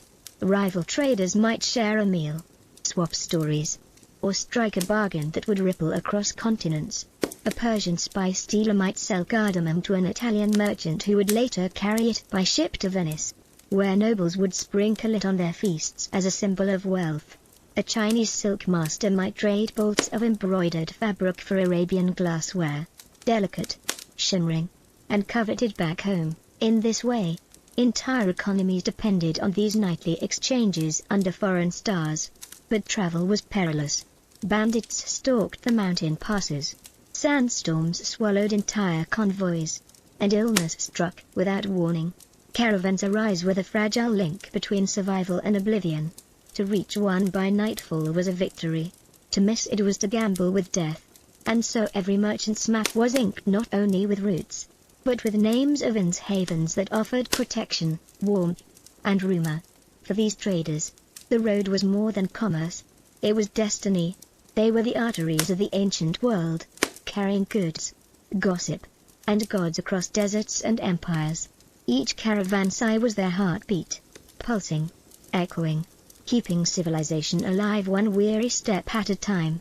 If the desert was silent, the caravan was its opposite, a storm of voices, laughter, and rumor echoing through the night. By day, it was a fortress; by night, a parliament of the world. Merchants, monks, envoys, and wanderers gathered around fires, trading not only goods, but secrets. A caravanserai was a marketplace of information where the fates of empires could be whispered over a bowl of lentil stew. News traveled faster here than on any royal road. A merchant from Samarkand might arrive with word that the Khan of the East was raising taxes. A Persian courier would swear that the Ottoman Sultan was preparing for war. A monk from India might murmur of a new sect, while a trader from Venice reported that silver prices had fallen across the sea. Every story was part truth, part invention, and every listener became both student and spy. In an age without newspapers, caravanserais were the world's wireless network, dusty, noisy, and utterly indispensable. The gossip didn't stop with politics. There were tales of bandits and ghosts that haunted certain passes, of lost caravans swallowed by dunes, of kings who paid in pearls, and emperors who collected mechanical birds. These stories drifted west with the merchants and east with the monks, mixing with legend until rumor became history. Even myths had mileage. A traveler could leave China hearing of dragons and arrive in Persia believing they'd been spotted. For many, the gossip was more valuable than the trade itself. Monks learned of distant shrines and relics. Explorers gathered hints of new lands. Rulers sent spies disguised as merchants to listen and report. A well-placed rumor could bankrupt a rival or spark an alliance. The innkeeper, often overlooked, became the gatekeeper of this invisible empire. His ears sharper than any sword, his memory more dangerous than any army. But beneath all the chatter lay something deeper: connection. The caravanserai was the one place where enemies could eat from the same pot, where a Christian could share wine with a Muslim, and where a Buddhist could trade blessings for salt. In the flicker of lamplight, the divisions of empires blurred, replaced by a common truth that every traveler understood. The road was long, the world vast, and survival required both trade and trust. Long before merchants brought silk to Rome or spices to Venice, monks carried something even more enduring: ideas. Along the Silk Road, the caravans became unlikely monasteries of the moment, spiritual pit stops where faiths met, mingled, and sometimes collided. Here, under the same roof, one might find a Buddhist monk from Nanda, a Nestorian priest from Mesopotamia, a Sufi mystic from Persia, and a Taoist scholar on pilgrimage. They arrived by camel, on foot, or in ox-drawn carts, bound not by trade, but by revelation. The road was their scripture. Each inn was a verse, and every night their prayers rose together in a dozen tongues. In these shared courtyards, debate flourished, not about gold or silk, but about the soul. The Buddhist monk spoke of compassion and detachment, the Christian priest of redemption and grace, the Sufi whispered of divine love hidden in the folds of existence. The air buzzed with words as incense smoke curled between languages. Sometimes faiths clashed, other times they simply fused. It was in places like these that Buddhism spread from India into Central Asia and China, carried by monks who followed the same routes as the traders. Caravans gave them food, protection, and most importantly an audience. A weary merchant might listen to a monk's parable after dinner and remember it long after the spices were sold. Likewise, Christian missionaries from the Middle East used the same shelters to reach the steppes, carving crosses on the walls beside older inscriptions in Sanskrit or Persian. The walls of some surviving inns still bear those marks, a silent record of theology and transit. Even the most practical of travelers often left with a touch of philosophy. The road demanded it. To face the desert's emptiness was to confront the divine. And so between the buying and selling, men began to question the meaning of their journeys. What if the road itself was the teacher and every stop a lesson? The caravan, for all its bustle, became a place of quiet transformation. Not only goods, but gods were exchanged here, reshaped, reimagined, and carried onward. Beneath its vated arches, faith became a traveler, too, wearing the dust of many lands and the language of many hearts. Though history often remembers the Silk Road as a man's world of merchants and monks, women were its quiet architects, unseen, but indispensable. Behind every caravan success was a web of wives, daughters, and innkeepers who kept trade alive when the men were gone. In the caravans where the weary met the waiting, women's presence shaped the rhythm of the road as much as gold or silk ever did. Some were merchants in their own right. Central Asian women, especially among Turk and Mongol tribes, managed trade caravans, owned inns, and negotiated contracts with travelers. A skilled trader's wife might sit cross-legged in a shaded corner of a caravanserai courtyard, haggling fiercely over a roll of brocade or a bag of saffron. Their authority was earned through reputation. And in a world without borders, reputation traveled fast. Others worked within the inns themselves, cooks, hostesses, or keepers of the stables, ensuring that every traveler, rich or poor, found a place to rest and eat. Then there were the storytellers, dancers, and musicians, women whose songs echoed through the courtyards after dusk. Their performances were payment and prayer at once, soothing the tired, charming the lonely, and spreading fragments of distant cultures. A dancer from Samrand might wear Indian jewelry, perform Persian steps, and sing verses in Arabic, her art as fluid as the road itself. Through them, cultures didn't just trade goods, they traded rhythm, beauty, and myth. Even noble women found their place in the network.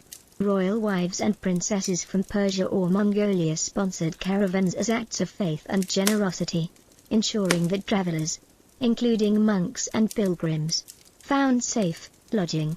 Some of these inns bore their names, their legacies carved into stone lintels where caravans once passed beneath. But the road was also dangerous. Women faced risks far greater than exhaustion or hunger, bandits, exploitation, or the slow erasure of their stories. Yet their resilience was astonishing. They adapted, traded, entertained, prayed, and endured, weaving themselves into the very fabric of the Silk Road's life. Without them, the caravanserai would have been only stone. It was women who filled it with warmth, laughter, and language, who turned cold walls into homes and transformed the journey into a living story that still hums beneath the dust of the ancient road. Every caravanserai was built for survival, yet designed with surprising grace. To the traveler, its walls meant safety. To the builder, they were symbols of divine duty, an offering to both god and guest. From Anatolia's honey-cold stone hands to Persia's sun-baked courtyards and China's timbered way stations, The architecture of these inns reflected not only geography but philosophy. Each one said in its own language of arches and domes, "You are safe here, stranger." The typical design followed a rhythm perfected over centuries. A single monumental gate faced the road, often carved with verses invoking blessings for travelers. Once inside, a wide rectangular courtyard opened, flanked by rows of vaulted chambers. The lower rooms housed camels, donkeys, and horses. The upper ones sheltered merchants and pilgrims. In the center, a fountain or well shimmered under open sky, feeding both thirst and spirit. Water was sacred, and so it flowed through channels and basins, cooling the dusty air as traders unpacked their treasures. In colder regions, some caravanserais enclosed their courtyards completely with domed roofs pierced by narrow skylights. In the desert, thick mud brick walls kept the interior cool by day and warm by night. Builders understood the language of climate, a harmony between form and function that modern architects still admire. Many caravanserais even had small mosques or shrines built into their corners where travelers of every faith could pray. Hospitality, after all, was not merely kindness. It was law. Decoration told another story. Stucco carvings, turquoise tiles, calligraphy, and geometric patterns adorned the walls, proof that even in remote deserts, beauty mattered. A Persian caravanserai might display Quranic inscriptions about generosity, while a Central Asian one bore stylized lions and suns, symbols of protection. These designs spoke across cultures, expressing one universal truth, a shared reverence for the traveler's journey. But perhaps the greatest artistry was invisible, the feeling of arrival. After days of heat, hunger and uncertainty, stepping into the cool shade of a caravanserai was like stepping into civilization itself. It was more than a building, it was a promise. Within those walls, strangers became guests, and weary men became part of something vast and connected. The architecture was stone, but the message was human, that even in the harshest places, there would always be room for you. For nearly 2,000 years, the Silk Road thrived, a thread of trade, faith, and friendship stretching across half the world. But even the strongest silk frays with time. By the 15th century, the same caravans that once pulsed with laughter and languages began to fall silent. Their courtyards, once crowded with camels and spice carts, echoed only with wind, and the occasional traveler too stubborn to believe the world had moved on. The first blow came from the sea, when European explorers discovered maritime routes to India and China. The overland roads suddenly became slower, riskier, and less profitable. A ship could carry 100 times the cargo of a caravan, and no sandstorm ever swallowed a galleon. Merchants who once crossed Persia and Central Asia now sailed around Africa, trading silk for silver in bustling ports instead of barren deserts. The caravanserais, built to guard against bandits and thirst, could not defend against obsolescence. Then came war. The Mongol peace that had once protected traders gave way to fractured kingdoms and raiding tribes. Empires rose and fell faster than merchants could redraw their maps. Taxes multiplied, roads became unsafe, and many inns were abandoned, left to crumble beneath centuries of sand. Those that survived became villages, prisons or ruins inhabited by shepherds and ghosts. The Silk Road's arteries dried up, and the heart, the caravan, ceased to beat. Yet decline did not mean disappearance. In the quiet courtyards of these ruins, traces of the past still linger. Faded inscriptions in Persian and Arabic speak of hospitality and divine protection. Burn marks on stone recall the fires that once warmed travelers from a dozen kingdoms. Even now, wanderers who visit these remnants feel a strange familiarity. The echo of footsteps, the imagined scent of spices, the soft murmur of traders counting coins by lamplight. The caravanserais may have fallen, but their legacy survived in new forms. In the roadside inns of Europe, the quays of the Ottoman Empire, and the modern hotels that still promise comfort to strangers. The Silk Road's dust may have settled, but its spirit of exchange, their will to connect across distance, endures. The world learned from its fall that even when roads end, The stories carried upon them never do. Today, the caravan's eyes of the Silk Road stand like scattered bones of a forgotten giant. Silent, weathered, and half swallowed by sand.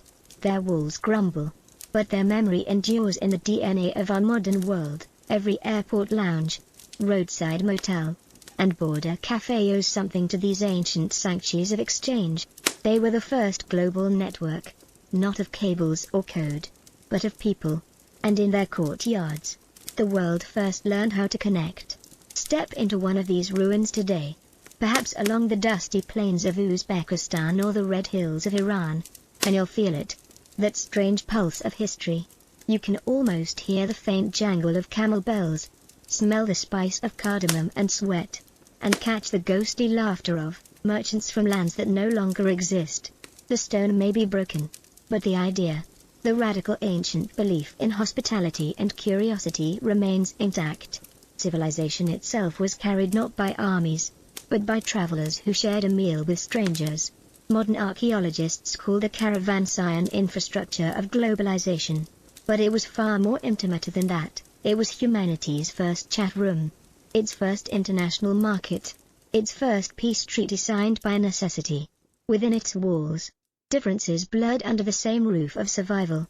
It was here that cultures collided not with swords, but with stories, and the Silk Road became more than a trade route. It became a classroom for empathy. Governments today dream of reviving the Silk Road through railways and highways, but the truest revival is spiritual in the recognition that connection not conquest built civilizations. The caravanserai's lesson is as simple as it is timeless. That the stranger who knocks at your gate may carry more than goods. They may carry the future. As the sun sinks over the ruins, the shadows of the old arches stretch long across the sand, as if reaching for travelers who will never return. Yet in a way we are all still walking that road. Every message sent, every journey taken, every trade made across oceans and screens. The Silk Road never truly vanished. It simply changed form. The caravanserai lives on in every welcome, every exchange, and every shared fire between strangers under the same eternal sky. In the summer of 1325, a 21-year-old law student from Tangier packed his saddlebags, mounted his horse, and rode east alone. His name was Abu Abdullah Muhammad ibn Battuta, and he claimed he was setting out for Mecca to complete the pilgrimage every Muslim must make at least once in life. But what began as a holy duty would turn into the most extraordinary journey of the medieval world, one that would carry him across Africa, Arabia, Persia, India, and even China. Over nearly 30 years, he would travel more than 75,000 meters, a distance no known explorer before him had ever matched. Ibn Battuta's world was vast yet connected, stitched together by the golden threads of Islamic trade routes and hospitality. From Morocco's Atlantic coast to the heart of Central Asia, an invisible network of inns, scholars, mosques, and markets welcomed any traveler who spoke the greeting, Assalamu alaikum. Wherever he went, the faith that united this world guaranteed him shelter, safety, and often opportunity.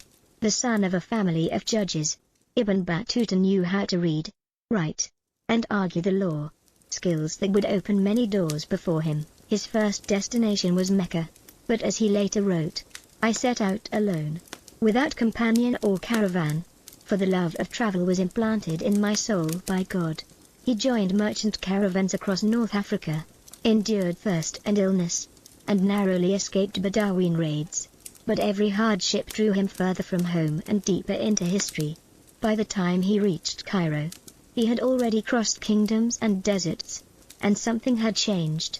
The pilgrimage was no longer enough. The world itself had become his calling. In Cairo, he marveled at a city that never slept, a place where scholars debated, markets roared, and mosques gleamed like palaces.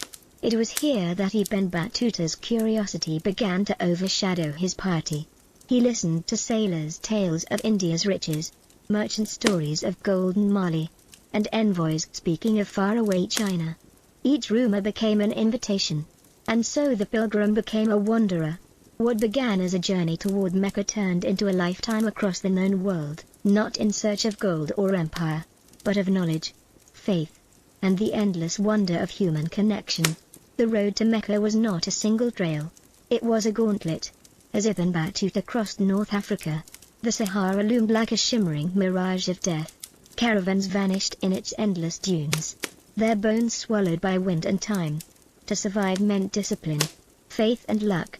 Three things Ibn Battuta would come to depend on for the rest of his life. He traveled first through Algeria and Tunisia, sleeping in mosques or with Sufi scholars who offered shelter to any pilgrim bound for the holy city.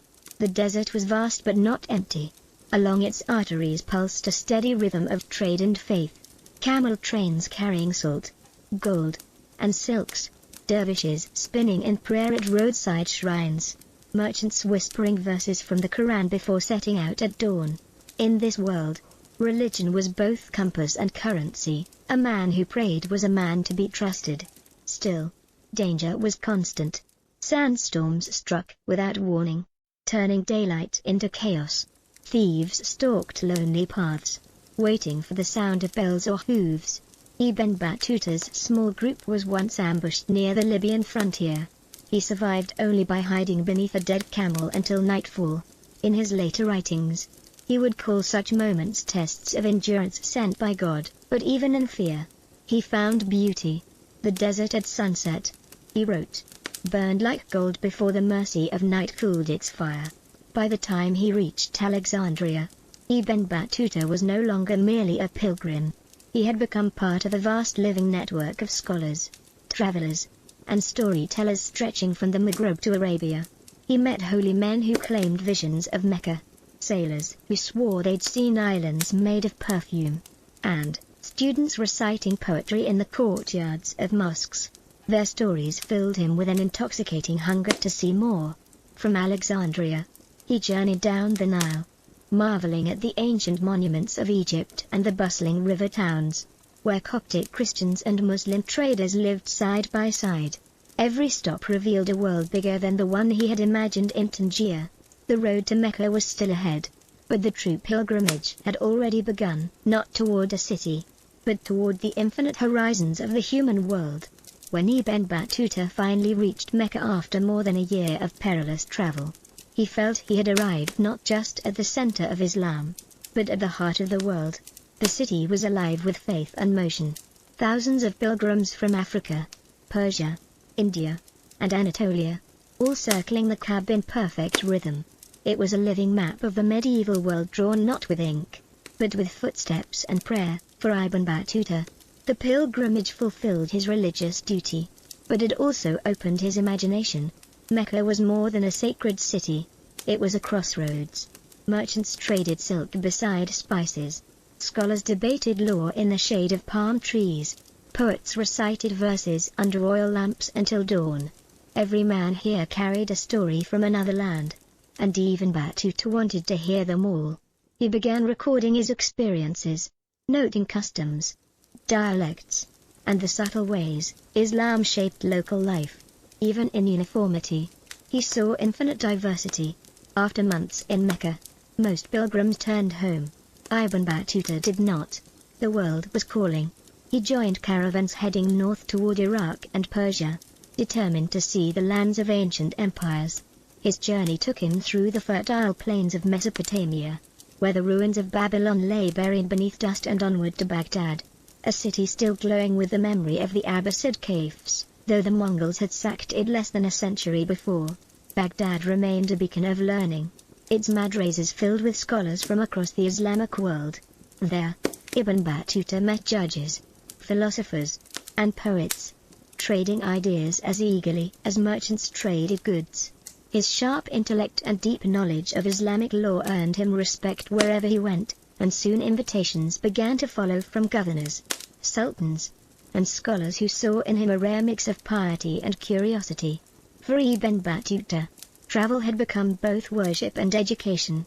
Every road was a verse in the book of creation, every stranger a teacher. Standing on the banks of the Tigris, watching the sunset shimmer over the ruins of an empire, he began to grasp his purpose. He was not merely crossing borders, he was mapping the soul of the world, one journey at a time. By the time Ibn Battuta reached Persia, he was no longer simply a pilgrim or traveler. He was becoming a scholar of the world. His reputation as a learned man of law, combined with his charm and eloquence, opened doors wherever he went. He stayed in mosques and palaces alike, debating theology one day and dining with princes the next. For a man born in the far corner of Africa, he now found himself moving through the beating heart of the Islamic Golden Age. Persia dazzled him. He crossed cities still shimmering from the legacy of the Mongols, now ruled by the Ilkhanate dynasty, where Persian artistry had blended with Central Asian grandeur. In Tabriz, he marveled at markets overflowing with Chinese silks, Indian spices, and Damascus steel, proof that the old Silk Road still pulsed with life. In Shiraz, he met poets and jurists who recited verses of Sa'di and Hafs, blending poetry with faith. To Ibn Battuta, it was not only a place of wealth, but of wisdom, a land where intellect and beauty shared the same language. His journey continued eastward through the mountains of Afghanistan and into the fabled cities of Khorasan and Hat, where he witnessed how Mongol destruction had slowly given way to rebirth. Everywhere he went, he recorded what he saw, the way people dressed, how they prayed, what they ate, and how they governed. His travel notes, later compiled as the Rila, the journey, would become a mirror reflecting the connectedness of the medieval world. But knowledge could not protect him from danger. In one desert crossing, his caravan was attacked by bandits. He lost all his belongings and nearly his life. Yet he pressed on, interpreting every trial as divine instruction. When he finally reached the great city of Delhi, he arrived not as a beggar but as a man who carried with him the wisdom of a continent. The Sultan of Delhi, Muhammad bin Tughlaq, was fascinated by this Moroccan wanderer and appointed him as a royal judge, an honor few foreigners had ever achieved. Ibn Battuta had crossed from pilgrim to scholar, from scholar to statesman, yet even in power he remained restless. The horizon still called, and beyond India the world awaited. In Delhi Ibn Battuta entered a world of both magnificence and madness. The city was a glittering capital swollen with palaces, mosques and markets overflowing with color, but at its center ruled one of the most unpredictable monarchs in history, Sultan Muhammad bin Tughlaq, a man of immense intellect and even greater cruelty. Scholars called him brilliant, survivors called him dangerous. For Ibn Battuta, serving at this court would prove both a blessing and a trial. The Sultan appointed him as a qadi or judge, granting him wealth, servants, and a fine house. Overnight the young man from Tangier became a figure of influence, sitting beside viziers and generals in the court of one of the richest empires on earth. The Sultan, impressed by Ibn Battuta's knowledge of Islamic law and his gift for diplomacy, often called on him to mediate disputes or represent the court in foreign affairs. But beneath the golden ceremony lurked a deep unease. Delhi was a city of spies where favor could vanish overnight and disobedience was punished with torture or death. In his RLA, Ibn Battuta describes the Sultan as a man of vast ambitions and swift anger. He witnessed acts of generosity, entire streets fed from royal kitchens, followed by acts of terror when the same kitchens ran red with executions. One day the Sultan ordered a gift of gold coins to be distributed to the poor. The next he commanded the exile of 100 nobles for imagined betrayal. To live in his shadow was to walk a tightrope between fortune and ruin. Still, Ibn Battuta navigated this perilous world with remarkable skill. His charisma and learning kept him in favor, and his curiosity never waned. He explored Delhi's markets, observed its festivals, and recorded the mingling of Persian, Turkic, and Indian traditions that made the city unique. Yet comfort could not tame his wanderlust. The court was rich, but it was also a cage. Sensing his restlessness, the Sultan offered him a new challenge to serve as ambassador to China. It was both an honor and a subtle dismissal. Ibn Battuta accepted eagerly. For a man born to movement, the thought of the open road was irresistible. Delhi had crowned him with prestige, but his heart still belonged to the horizon. In 1342, Ibn Battuta set out from Delhi as the Sultan's ambassador to China, leading a grand caravan of servants, scholars, and sailors. The mission was meant to strengthen trade and diplomacy between two great empires, the Delhi Sultanate and the Yuan dynasty. For Ibn Battuta, It was the perfect excuse to keep moving eastward. Yet destiny had other plans. What awaited him was not glory, but chaos. A journey through monsoon seas, mutiny, and near death. He first traveled down to the port of Calicut on India's southwestern coast, where the air was thick with the scent of pepper and salt. The harbor teemed with ships from Arabia, Africa, and China, a floating city of languages and cargo. The Indian Ocean trade routes were the highways of the medieval world, connecting East Africa to Indonesia. But they were also treacherous, ruled by wind and water. Ibn Battuta boarded a Chinese-style junk bound for the Malabar coast and soon met the fury of the monsoon. The storm struck like judgment. Waves rose higher than Minuases and the wind howled like a beast. His fleet was torn apart. One of the ships carrying royal gifts sank with all hands while another was seized by pirates. Ibn Battuta himself barely escaped drowning, washing ashore half dead. His clothes torn. His mission ruined. He had set out as an ambassador. Now he was a vagabond once more. Yet despair never conquered him. He wrote later that every disaster was a mercy in disguise. Stranded but alive, he began again traveling south along India's coast and then sailing to the Maldive Islands, where fate took another strange turn.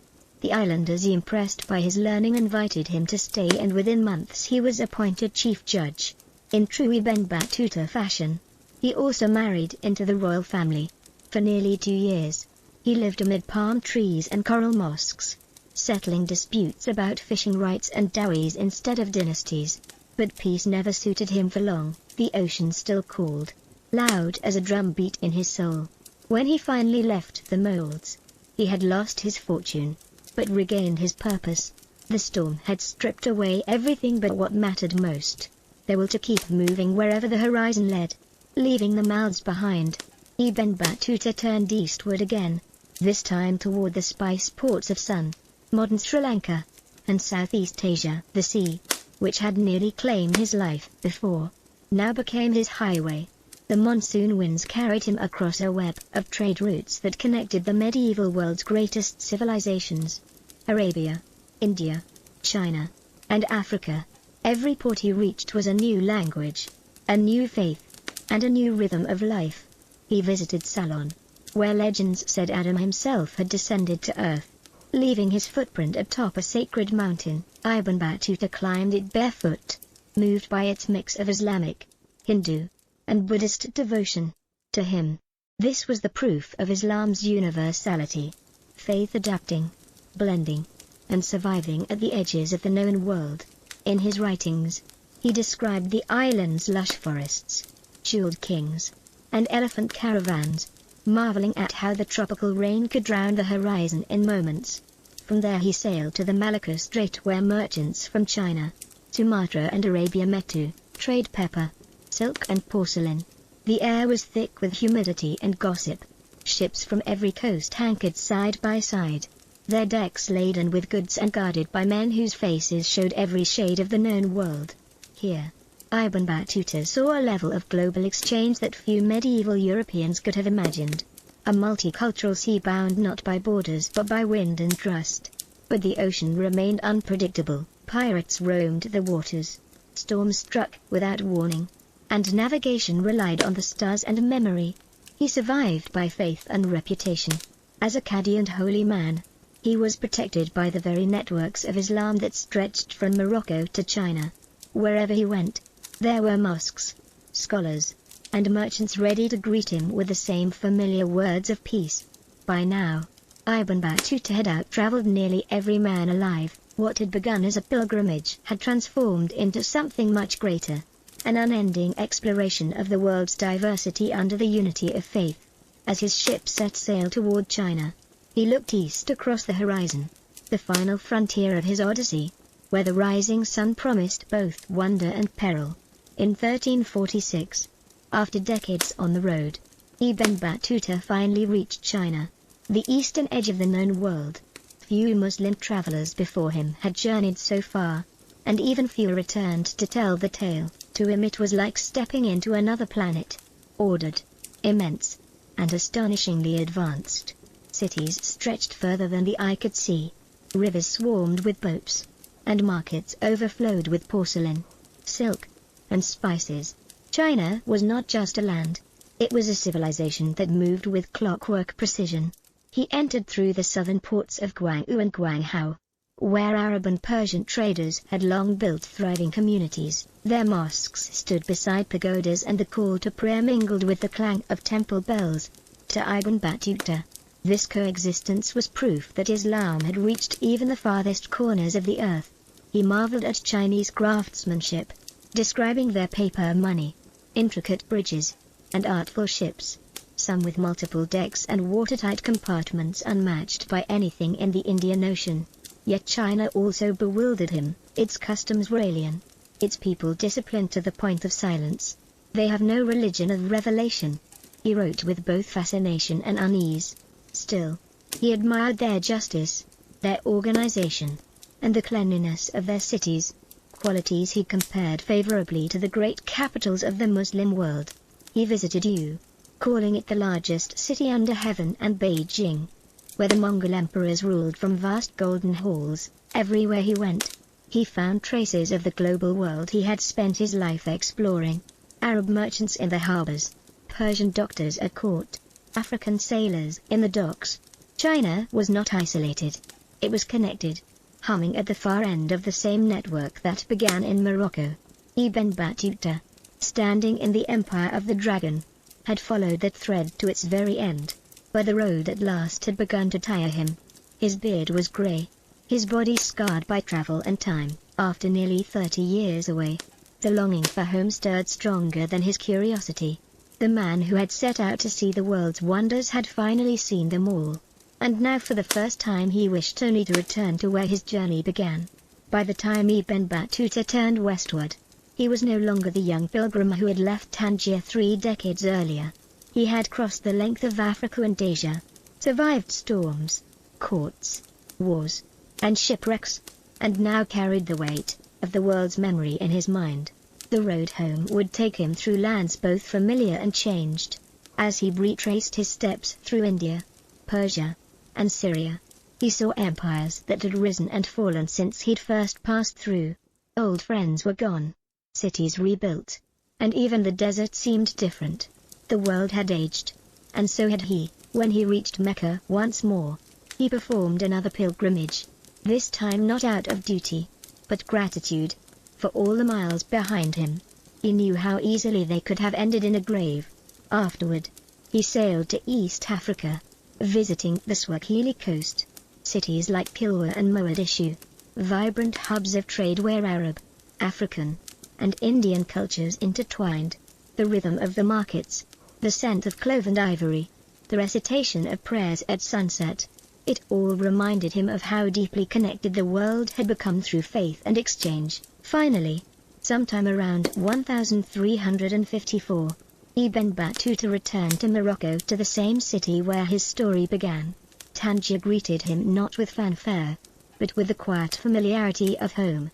His parents had long since passed, his childhood friends were strangers, and his homeland felt smaller than his memories. But within him was an empire of experiences, sights and sounds from 4 continents, stories of kings and fishermen, deserts and oceans. At the request of the Sultan of Morocco, he dictated his memories to the scholar Ibn Juzai, creating the Rihla, the journey. In its pages, Ibn Battuta preserved not just his adventures, but the pulse of the 14th century world, a global network bound by trade, hospitality, and belief.